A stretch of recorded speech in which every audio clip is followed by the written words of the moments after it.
Bumblebee is ruining RWBY. Now, before I start this video, I would like to give a round of applause for the wondrous RWBY community for spawning this very disastrous ship. This ship that's ruined a portion of the community, side characters, and most importantly, the two main characters, and could very well ruin the other two main girls. Not seeing my point? Well, let me show you. Now, everyone who supports this ship believes it was planned. Some say Volume 1, Volume 2, others say 3, and I say none. Well, actually, I say like 7 or 9, but it really wasn't that much of a build-up when you think about it. Watching all of Volume 1, you can clearly see Blake and Yang showing zero interest in each other. Yang even tells RWBY that Blake is a lost cause after attempting to speak with her and start a friendship. This girl's a lost cause.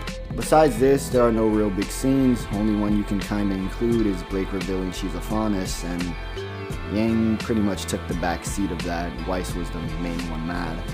Now, if we enter Volume 2, I'm going to ignore Sun's inclusion for right now. I'm going to save it for something much bigger. We'll get to it. Now, ignoring all of Sun's inclusion, let's go to the big moment where a lot of people say Bumblebee was a thing. Volume 2, Episode 5 and 6. Blake is too focused on stopping everything that is happening, which is having disastrous effects on her health. The entire team is worried about her, and Yang shows the most attention of care towards her. Yang goes out the way to confront her and tell her a story that happened with her and RWBY when she was younger, even going as far as to show her what would happen if Roman was to fight her in the condition she is in. Yang ends this with a tasteful "I'll save you" a dance, because the dance was coming up. This scene is by far the closest you'll get to Bumblebee without the iconic team fighting moments. However, my rebuttal to this entire scene is the context of the matter. You have your teammate, someone who is extremely reliable, suffering. It's not like someone isn't going to stop her. Like, let's be real, it's your teammate. You're gonna have to look out for her. And if you didn't, you're just gonna be a shitty teammate. But let's take a focus on who helped her.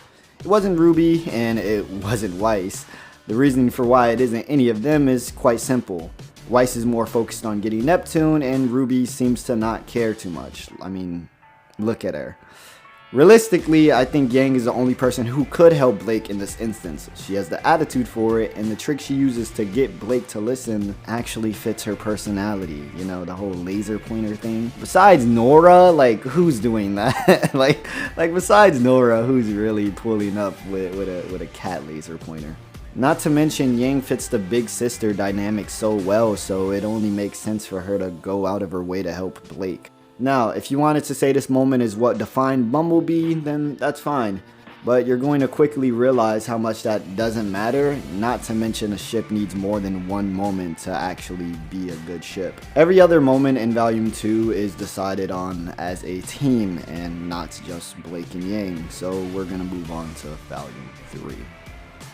Again, there's literally more team moments and Sun literally making her blush, but it's cool. I'll digress.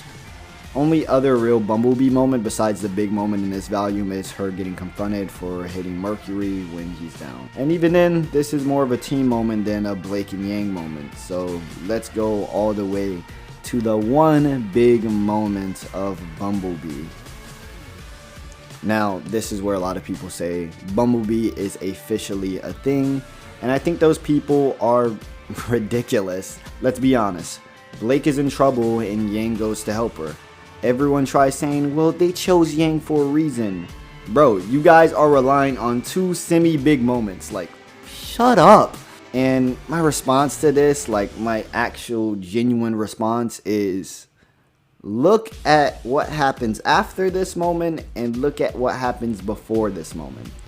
RWBY is going to save Pyrrha. We don't know where Weiss is, and Yang is the only available member because who else is going to save Blake? Cardin?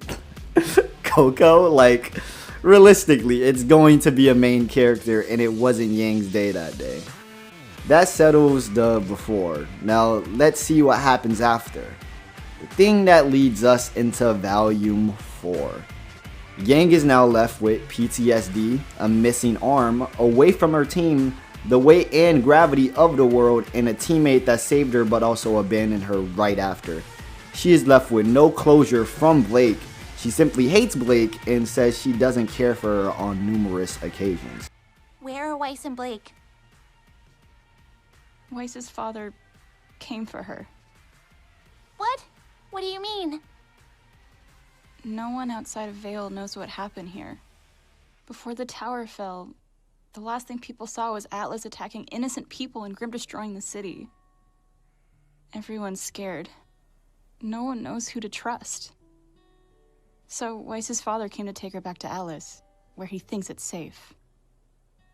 She's gone. What about— And Blake ran. Sun saw her go. After we got to the city, she just ran. But why? I don't know. And I don't care. There has to be a reason she— No, there doesn't. Sometimes bad things just happen, RWBY. So what do we do now? You could do whatever you want. I'm gonna lie here. Yang. Just leave me alone. So, even if we played the Bumblebee started in the previous volumes, which, let's be real, you guys have about 3 good moments and that's stretching it, it would all be thrown away because of Yang's current feelings. Not to mention, Blake and Sun are literally together, but I digress. This happens all the way till the end of volume 5, and Blake asks if they are good, and the camera pans to Yang.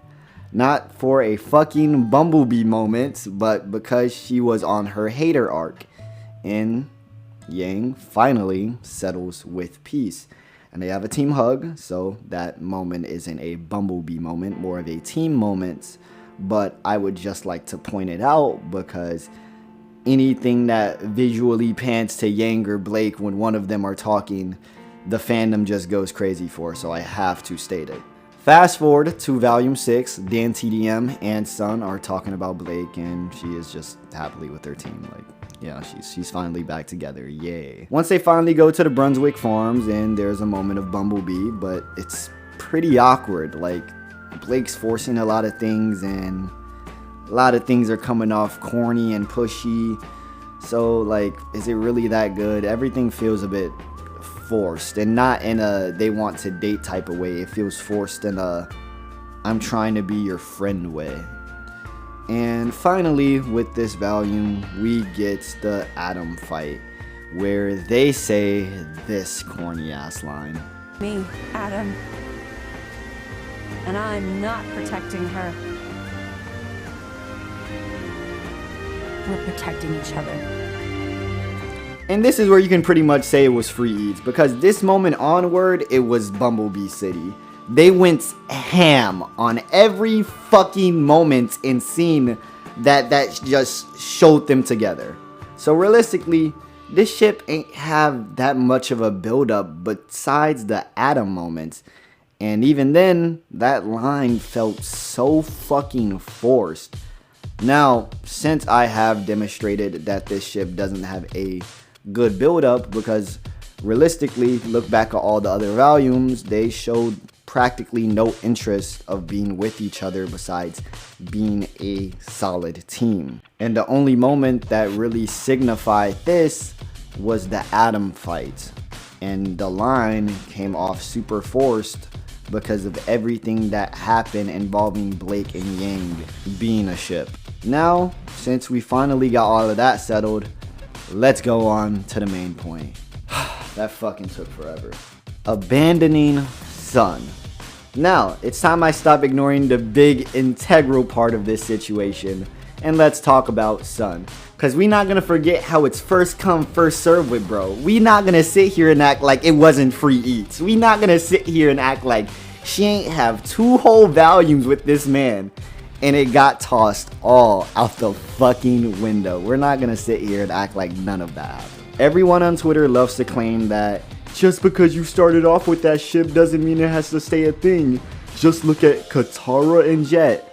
Which, first off, that's the most dumbest comparison. Jet had nowhere near enough screen time, and we already knew he was plotting deviously on the low.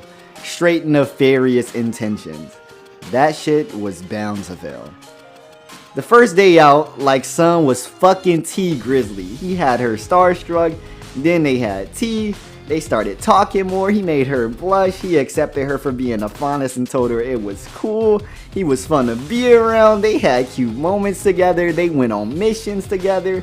He was understanding, and he spent 2 whole fucking volumes with her fam. Y'all telling me RWBY gave him the perfect alley-oop since the fucking beginning of the show and he fumbled it? Or y'all telling me RWBY didn't switch up for a more popular ship? Cause let's be fucking real, you gotta be straight up stupid to say Sun fucked up that badly in the paint. All of this opportunity, all of this build up, and you throw it away? That don't seem like Sun's a dumb character. That seems like I wanna sacrifice all of the build up for a more popular ship. Now, a statement a lot of people love saying is that, but that relationship is abusive because Blake hits Sun. First off, y'all don't know a damn thing about being abused, because that's not abuse. Adam is abusive. Blake is far from Adam. Not to mention that Sun literally stalked her, albeit for good reasoning. But stalking go come with the territory against smack. And they said it was an animation error anyways, so realistically, it's not bad.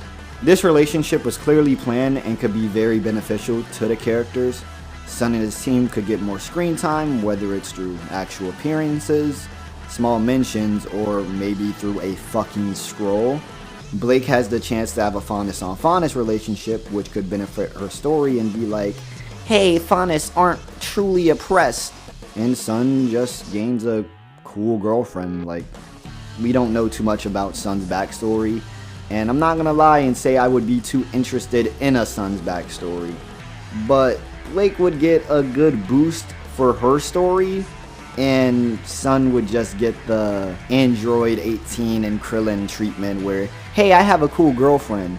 But, I mean, Sun's cool him damn self, but you know, he would get that treatment. The ship had no real issues, no real problems, and they threw the ship away for a ship that was more popular and I guess showed more representation. Not to mention that the ship they gained instead was one that was sloppy and inconsiderate, to say the least. Sure, as a business it's cool, but for the integrity of the characters, that move was quite foolish, cause Blacksun was planned and set out already. Frankly, all it does is give you more representation, which is cool, but it doesn't have to be done with these characters because you're abandoning the story that you gave to them. If you're gonna go for representation or showing this is this, that's perfectly fine. But you don't have to throw away a good character story and motives to flesh out that point. Now, let's move on to the next point. Bumblebee ruins Blake and Yang. Bumblebee is ruining Blake and Yang. Blake's story revolves around Faunus suppression and standing for Faunus. The whole story was pretty much scrapped after Volume 7 to focus on Bumblebee, which sacrificed important screen time. Blake's story just gets pushed aside to focus on, you know, or force moments on the viewer for fucking Bumblebee. It's incredibly disrespectful to her character. If you wanted to actually flesh out her character in Volume 7, it should have been extremely easy. We all know Weiss' dad is a bit racist because of the white thing. We also know that Adam had a Schnee Dust Company mark on his face. Why the hell was none of this mentioned to Weiss? Why come Weiss has never met Adam or mentioned him? And why the hell did Blake not get mistreated for being a Faunus? Not just by Jock, but by Atlas and Mantle. Remember, Jock is an important figure in Atlas and Mantle. It would make perfect sense for Jock to spread his terrible beliefs of the Faunus to the people of Atlas and to the people of Mantle. So why couldn't Blake's mission be trying to change the perspective and narrative Jock has painted of Faunus and try to better that? It would have related to her story and it could have benefited her when, let's say, being paired up with a group of happy huntresses, which I don't even care for that group, but it would make her being with that group be so much more meaningful and impactful, because now they're fighting to save the world and actually save Faunus as well, so it all coincides with each other. This was a completely missed opportunity and it could have been way more impactful, but instead, let's just shove Yang and Blake dancing in front of your face, because why not? Now, let's move on to Yang. Now, as we all know, Yang has some serious mother issues.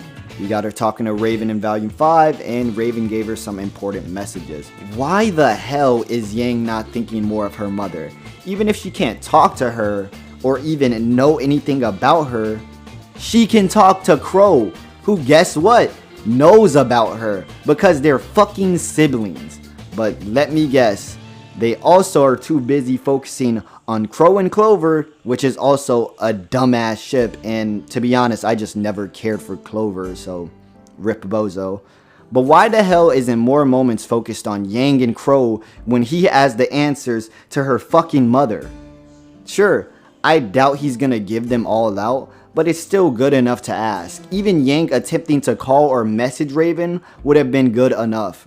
Raven doesn't have to reply, but a simple message scene could have sufficed in a scene. It would show Yang's care towards her mother, and it would actually better the family relationship between Crow and Raven, Crow and Yang, Yang and Raven, and Yang and Crow. It would also be very beneficial because Yang is beefing with RWBY. And just for the simplicity, I'm gonna sit here for 3 minutes and write one scene. I'm gonna just sit here for 3 minutes and write a scene, and I'll enact it, and we'll see just how important a small moment could mean. Yang gets mad at RWBY. RWBY gets mad at Yang. Yang thinks about it for a little, and she decides to talk to Crow about it. Hey, Uncle Crow, did you also have sibling fights? You know, with Raven? Oh, of course we did. We had tons of them. We argued about everything. At the end, I still do love my sister, even if we don't see eye to eye, and her methods are distasteful, to say the least. But, yeah, we had our fair share of fights. Too many to count, not enough to hate each other. But, why do you ask? Like, imagine that as a scene. That simple imagery paints out so much, and like I said, fleshes out the dynamic for Crow and Yang, Crow and Raven and Yang. This scene that I just painted could be further emphasized with more talking, and it could be something as simple as, I'll tell you like this: you and your mom act very similar. You're pretty much the spitting image of her. Only difference is you're a version of Raven that was born without struggle, without needing to survive, without threats since birth. You're a more fortunate version of Raven, which allows you to be more expressive, exactly how you were back in Beacon. But now, since you're realizing the real world, you're becoming more and more like Raven.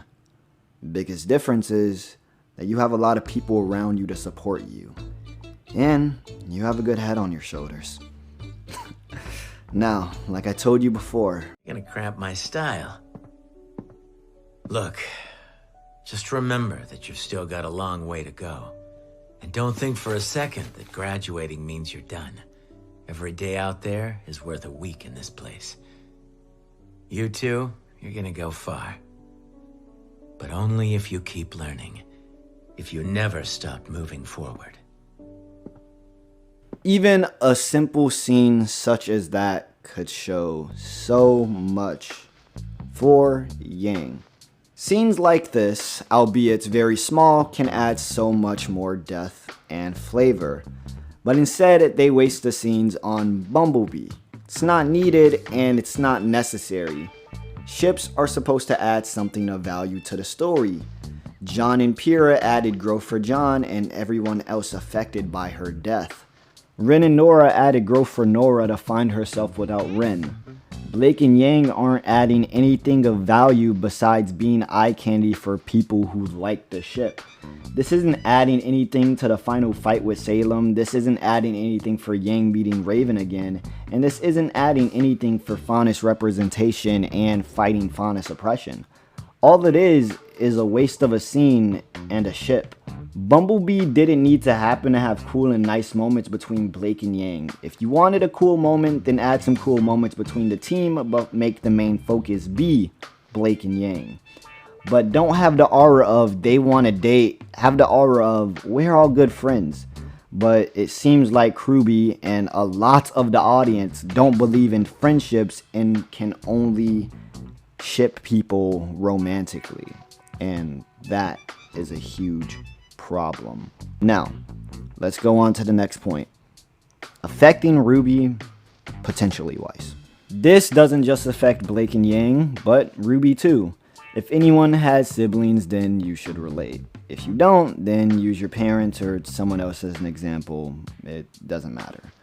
For me personally, it's extremely awkward seeing my older brothers and sisters kiss whoever they love in front of me. And Yang and Blake have no care in the world for who is in front of them, literally continuing to kiss in front of everybody, holding hands in front of everyone, and doing everything else in front of everyone.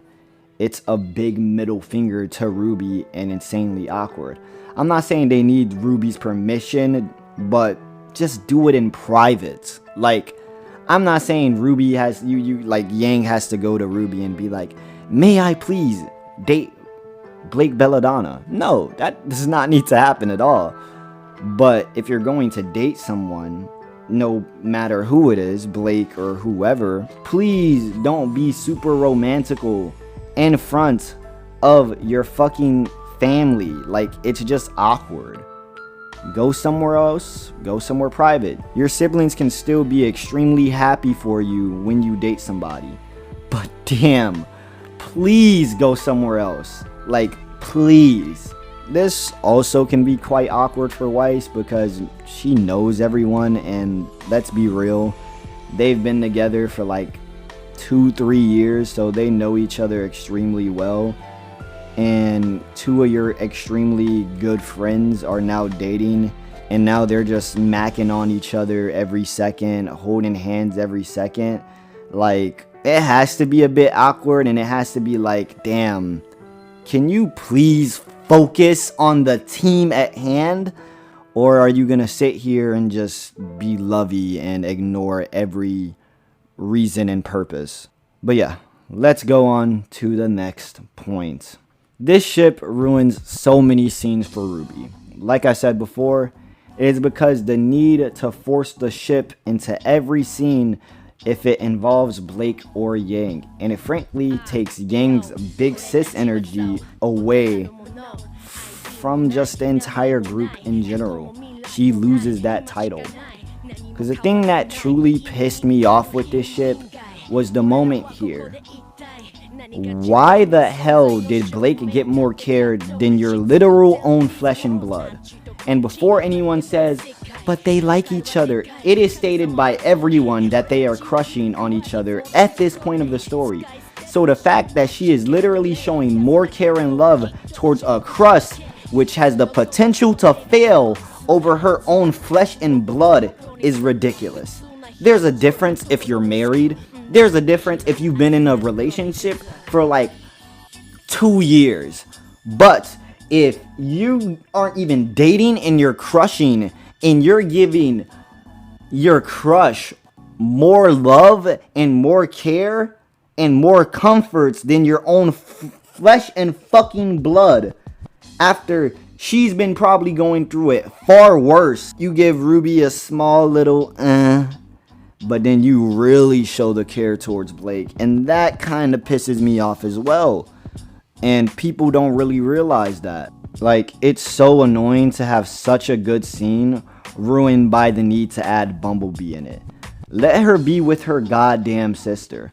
I'm not saying she doesn't care for RWBY, but the need to simply push her aside and show more care to Blake is just frankly annoying. She could have hugged Blake and that would have been fine. But add more emphasis to your own sister, because you guys have been here since the beginning. So to not do that is extremely annoying, and it makes me view Yang as a bad sister in my opinion. Not to mention, I just don't like the ship because the bad Riz attempts by Blake. Blake already has bad Riz to begin with. Like, no stats were put into the Riz category when she was born. And every attempt she does at it just comes off as cringy. Like a disarming joke. Be better. Like, look at the difference between Jean and Blake. You know what else is great? Me, Jean Arc. Nice to meet you. You again? Nice to meet you, Jean. Yeah. So, Weiss, couldn't help but overhear your fondness of me the other day. Oh, you've got to be kidding me. Don't worry, no need to be embarrassed. So, been hearing rumors about teams. I was thinking you and me would make a good one. What do you say? Actually, I think the teams are comprised of 4 students each, so... You don't say. Well, hot stuff. Play your cards right, and maybe you could join up with the winning team. Jean, is it? Do you have any idea who you were talking to? Not in the slightest, Snow Angel. This is Pyrrha. Hello again. Pyrrha graduated top of her class at Sanctum. Never heard of it. She's won the Mistral Regional Tournaments 4 years in a row. A new record. The what? She's on the front of every Pumpkin Pete's Marshmallow Flake spot. That's you? They only do that for star athletes and cartoon characters. Yeah, it was pretty cool. Sadly, the cereal isn't very good for you. So, after hearing all of this, do you really think you're in a position to ask her to be on your team? I guess not. Sorry. Actually, Jean, I think you'd make a great leader. Oh, stop it. Seriously, please stop it. This kind of behavior should not be encouraged. Sounds like Pierre's on board for Team Jean. Spots are filling up quick. Now, I'm not supposed to do this, but maybe I could pull some strings, find a place for you. What do you say? It works for John because 1, he's the joke character. 2, it's actually funny. 3, it's fast and was bound to fail.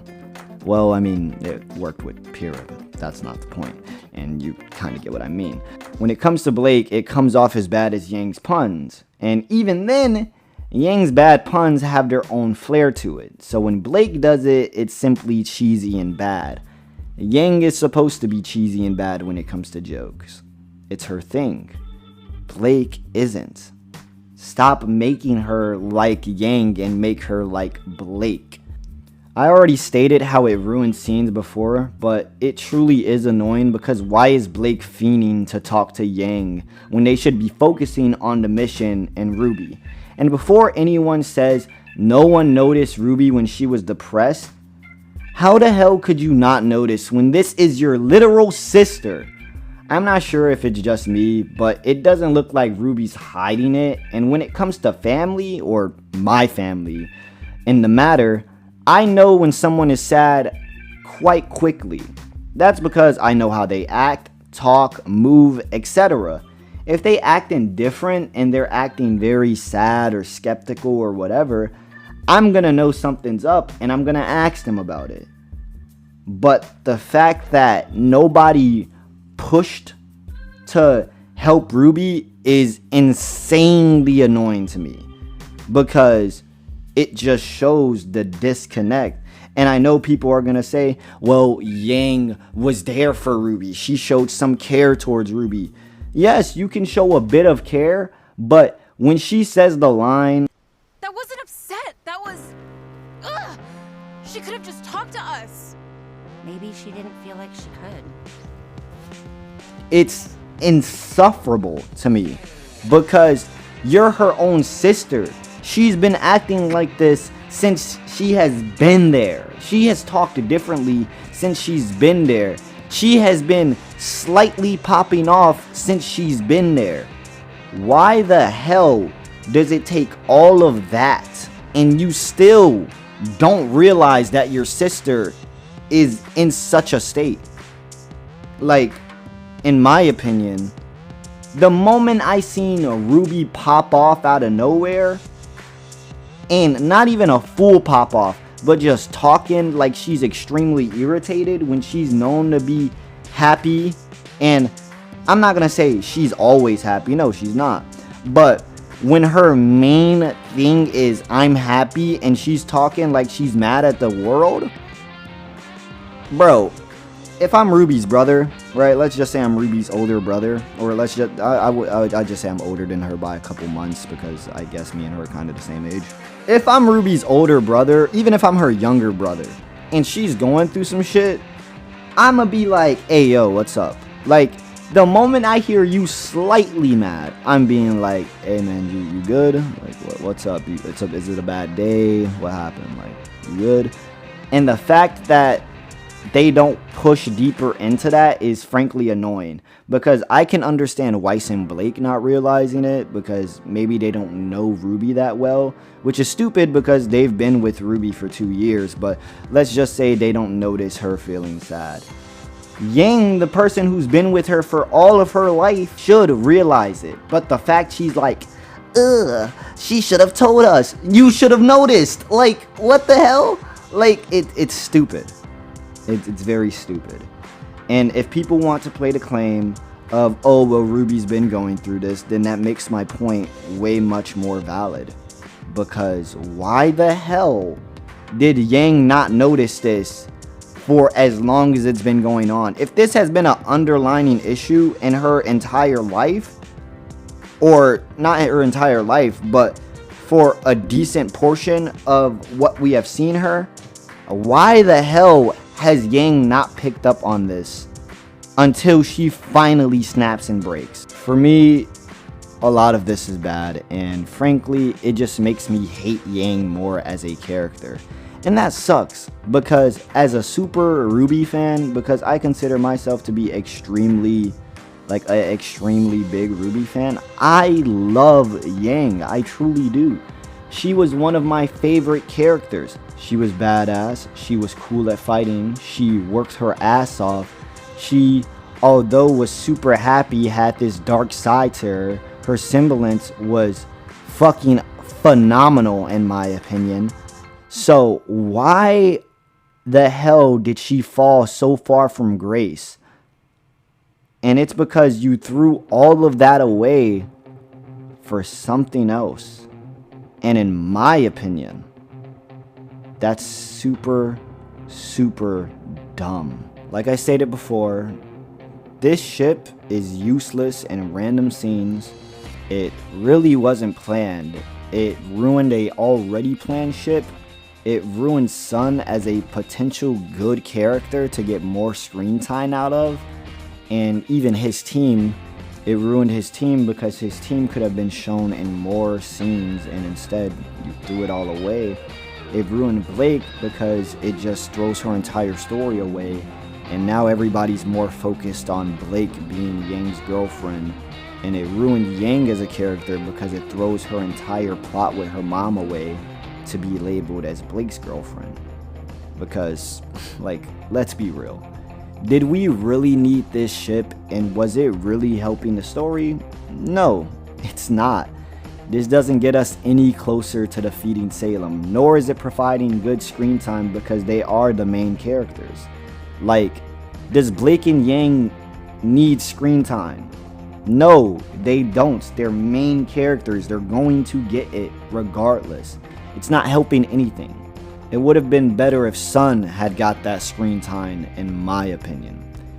This ship is just extremely unrealistic in terms of the awkwardness it can cause for family and close friends. Now, if you've made it this far into the video, I'd like to say thank you, and I greatly appreciate it. Now, I'm gonna sit here and see if the comments get on fire, and potentially it is, and people probably are just gonna call me homophobic because, let's be real, you say one thing about Bumblebee and the first thing is homophobic, which is extremely stupid in my opinion, because I not once stated anything of being homophobic. I never said I hated them for being this or whatever. I just said I don't like the ship because the ship's bad, and not because anybody's gay, bi, or pan, but you know, whatever. RWBY people don't use common sense, and I understand that. But to further emphasize that point, I would still like to say I'm not homophobic. Just because I'm targeting a LGBTQ related ship, this video has nothing to do with them being gay, bi, pan, or whatever they are. This video strictly targets them as characters and as a bad ship being a bad ship. I have no qualms with them being bi or whatever they are. I truly do not care for that.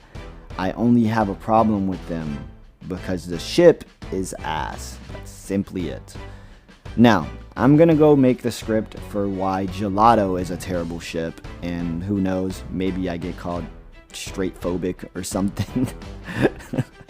It's funny because I'm straight. But, yeah. I love you guys. I'll see you guys in the next video, and peace. I don't really want to talk about it because it's a big downer, but I receive all types of violent threats, death threats because of Yang and RWBY, and like people saying like, oh, if Yang and Blake get together, like I'm gonna do something bad. And it's just like, first of all, there are two characters in an animated series. Secondly, I'm a voice actress. I literally just read what is on a sheet of paper in front of me and then I'm done. Like, it's not, I didn't write it. There's no type of... It's just disgusting, terrifying behavior. And if something upsets you that much to a point of threatening someone's life over it, you really need to rethink what you're doing and what's important to you. And reality.